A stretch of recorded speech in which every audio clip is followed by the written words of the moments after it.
Muito obrigada, senador Suplicy, cumprimento Vossa Excelência, todos os integrantes da mesa, do grupo que estão à distância, as pessoas que estão aqui presencialmente e à distância também.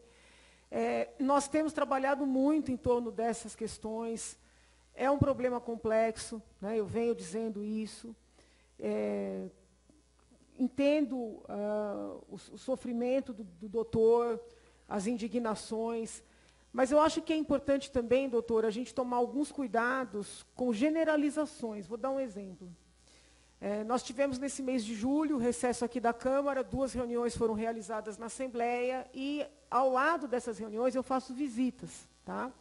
Então, eu nem endeuso, nem demonizo, né, os tratamentos médicos, nas suas várias vertentes, e também não endeuso, nem demonizo o trabalho das comunidades terapêuticas, por exemplo. Eu visitei várias. Né? Visitei, por exemplo, o trabalho da Fazenda Esperança, visitei uma comunidade terapêutica chamada Piniel, em Rio Claro, por esses dias. Fui visitar o trabalho, ali no seio da Cracolândia, do pessoal da Cristolândia. E eu não consigo achar que nós possamos, vamos dizer assim, generalizar que sejam trabalhos menores, ou trabalhos indignos, ou trabalhos com alguma intenção, né, de amealhar recursos, porque muitos vivem exclusivamente até de doações. Da mesma maneira que a gente tem questões envolvendo as OS, eu fiz parte da CPI das OS, lá na Assembleia. Tem OS de fachada, não só nessa parte de drogadição, tá? Em tudo, infelizmente. São OS de fachada, com pessoas já coligadas com gente que está no poder para desviar recursos. Intrigantemente, muitos nomes são conhecidos, nada acontece, mas existem instituições de saúde que fazem um trabalho importante. Isso que o senhor traz com conhecimento na condição de psiquiatra, que as internações, né, têm uma taxa de sucesso muito módica, né, que existem as recaídas. Isso é verdade tanto para as internações médicas exclusivamente, como para as internações nas comunidades terapêuticas. Né? E também tem todo um trabalho científico mostrando que quando a gente conjuga tratamento médico com alguma questão espiritual, independentemente da confissão, ou até uma questão mental de meditação, né, que nem é tão espiritual assim, mas é um espiritual no sentido holístico, o sucesso é maior. Né? Então, eu acho que a gente tem que até para conseguir chegar num denominador comum, todos nós aqui, que temos os nossos olhares diversos, a gente tem que se despir um pouco disso, entendeu? Despir um pouco. Eu sei que é difícil, porque é um ano, além de tudo, eleitoral. Cada um tem seus modelos na cabeça, né, o que é o ideal. Mas aqui a gente tem que limpar um pouco isso. Eu falo isso com todo respeito. Por exemplo, o que está acontecendo no estado de São Paulo? Muitas entidades recebem para ter as vagas, mas por uma questão também ideológica, as pessoas não são encaminhadas. E esse teu depoimento, ele é real, porque eu fui presidente do Conselho de Entorpecentes. O que eu mais recebia era a mãe batendo na porta, pedindo vaga, e não tendo vaga. Então, eu estou dizendo, é real o teu depoimento. Mas também tem uma questão ideológica na própria saúde, de pessoas que abominam qualquer tipo de internação. Então, muitas vezes, o Estado paga, fala Estado em termos gerais, pode ser federal, estadual, e por uma questão ideológica, as pessoas não são encaminhadas. Eu fui visitar os equipamentos da prefeitura, falei isso numa audiência que nós tivemos lá na Assembleia. Os equipamentos estão vazios, os pagamentos estão sendo feitos, e as pessoas estão no entorno. Então, a gente tem que também discutir essa mentalidade. Quando o senhor, como psiquiatra, vem aqui e reconhece que tem casos que precisam de uma intervenção mais aguda, isso vem ao encontro, ou seja, coincide com o que eu venho defendendo. Entendeu? Então, acho que a gente tinha que tentar fazer esse mapeamento que eu proponho desde o início. Quem são aquelas pessoas? Onde estão as suas famílias? Quais são as suas cidades de origem?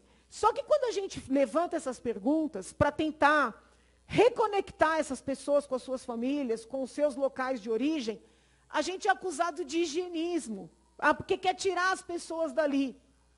O senhor mesmo disse que a pessoa, quando está na rua, consome mais droga. É fato isso aí.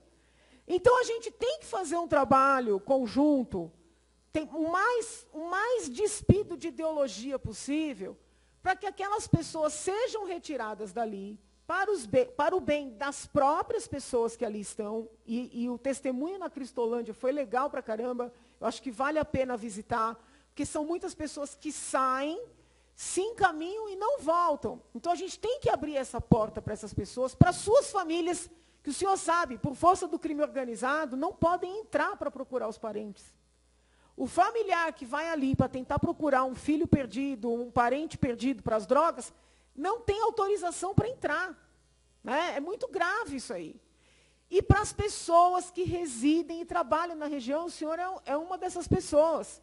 Porque o que acontece? Estas pessoas pagam seus impostos, trabalham, pagam seus aluguéis, seus condomínios, compram sua comida, e elas ficam indignadas quando os agentes públicos, em regra, só falam pelos usuários, entendeu? Então, a gente precisa... o senhor reconhece esse direito. É um direito deles ter também garantida as suas idas e vindas. Né?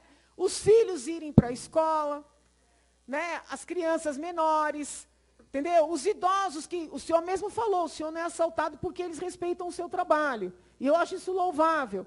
Mas tem muita idosa ali que escreve para o gabinete que já não vai mais na padaria. Porque sabe que se for na padaria vai ser furtada, vai ser roubada, vai ser intimidada. Então, isso é uma realidade. Né? E o que eu sinto? Muitas vezes o embate é, olha, não, porque é o partido X, o partido Y, o candidato A, o candidato B, e fica um embate, o programa A ou B, e fica um embate ideológico, e a gente tem caminhos para contemplar as várias pessoas envolvidas nesta situação complicada.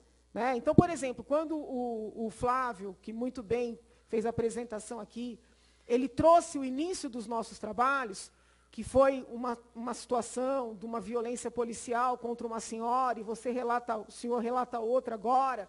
Isso é importante? É. Mas eu acho que desde aquele primeiro momento até este, nós já evoluímos muito. E houve relatos de violências também por parte dos usuários contra as pessoas que querem viver em paz ali. Somente isso. Né? Eu atendi convite dos representantes da comunidade coreana, que também vive ali na região, outros religiosos que trabalham ali. Então, existem várias expectativas de direitos, sabe? E eu acho que esse embate eu sei que é um ano eleitoral, é muito difícil, né? Mas esses embates ideológicos, eles acabam atrasando a gente conseguir soluções. Ah, não é a internação que vai resolver. Por exemplo, o governo do Estado desarticulou um equipamento importantíssimo em Franco da Rocha, que era a Fazenda São Roque. O senhor, como psiquiatra, acho que já ouviu falar. Esse equipamento foi utilizado por alguns anos no processo de desinternação dos grandes manicômios. Né? Ninguém mais defende aquele modelo de colocar as pessoas nos manicômios para ficarem 20 anos ali, na verdade, depositadas. Ninguém mais defende. Então, houve a criação de equipamentos transitórios para tirar essas pessoas dali e, aos poucos, elas entrarem em convívio com a comunidade. O governo do Estado gastou 16 milhões em obras ali, de adaptação. Por agora, coisa de um ano atrás. E agora está fechando. E nós teríamos muitos pacientes, muitas famílias que gostariam de ter ali um acolhimento. Não sei o que será daquela área, já fiz requerimentos de informações, já fomos ao local. Né? Aí criaram um factoide de que nós queríamos montar uma Cracolândia em Franco da Rocha, é o contrário. Nós não queremos que esse modelo seja exportado, nós queremos dar alternativas. Mas os equipamentos que existem, doutor, eles estão fechando. Não sei se é interesse imobiliário de vender, porque o terreno é grande ali. Não sei o que é. Mas sabe qual é a desculpa que dão? Que é a luta antimanicomial. Entende a situação? Então, às vezes, quando a gente fica numa batalha muito ideológica, o outro lado usa os nossos argumentos para justificar. Então, hoje, eles estão fechando equipamentos com equipes inteiras, porque eu recebi os enfermeiros no gabinete, que não sabem onde é que vão trabalhar. Né? A nossa ideia, a nossa hipótese é que é questão imobiliária, querem vender o terreno. Então, tem lugar, tem adaptação, gastaram dinheiro para adaptar para tratamentos, tem equipe de medicina, equipe médica, não estou falando de comunidade terapêutica.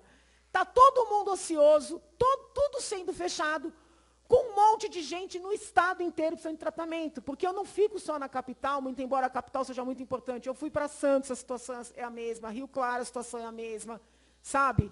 As cidades do interior ainda estão num momento menos grave, mas o litoral já está lascado. Desculpa eu falar desse jeito aqui. Então, a gente precisa entender que, às vezes, usam esses argumentos mais humanitários para poder não dar os tratamentos. Né? Eu sei que o governo federal tem uma linha, mas o governo federal tem recursos para mandar e São Paulo não está recebendo. Tem entidades médicas que fazem esses acolhimentos e tratamentos há anos, não estou falando de comunidade terapêutica, que não está conseguindo fechar convênio, por um dado ideológico. Então, assim, a proposta que eu faço para que todos possam falar, não vou me estender aqui, é a gente fazer um esforço muito grande para, apesar das divergências, apesar do ano eleitoral, tentar buscar uma solução, porque esse povo que está aqui, esse povo quer trabalhar, quer que os seus filhos estudem, quer andar no seu bairro, não quer o mal dos moradores. Nunca vi ninguém aqui defendendo fazer nenhuma maldade com os moradores, mas precisa ter algum encaminhamento. Se a prefeitura propõe um projeto que não seja o ideal, vamos pegar esse grupo, vamos sentar com a prefeitura. Entendeu? É nesse sentido. Né? Porque a prefeitura está prendendo a gente. Como que a gente faz? Eu acho que esse grupo tem esse papel. Eu proponho aqui para o senador, entendeu? A gente vai lá conversar com o prefeito, entender quais são os critérios. O que não dá é para a gente ficar nos monólogos. Os moradores falando entre os moradores, né? A comunidade terapêutica entre a comunidade terapêutica, porque senão não vamos chegar a lugar nenhum. Depois, só lembrar, presidente, que o presidente dos Consegues quer ler o manifesto aqui. Muito obrigada pela oportunidade. Muito obrigado.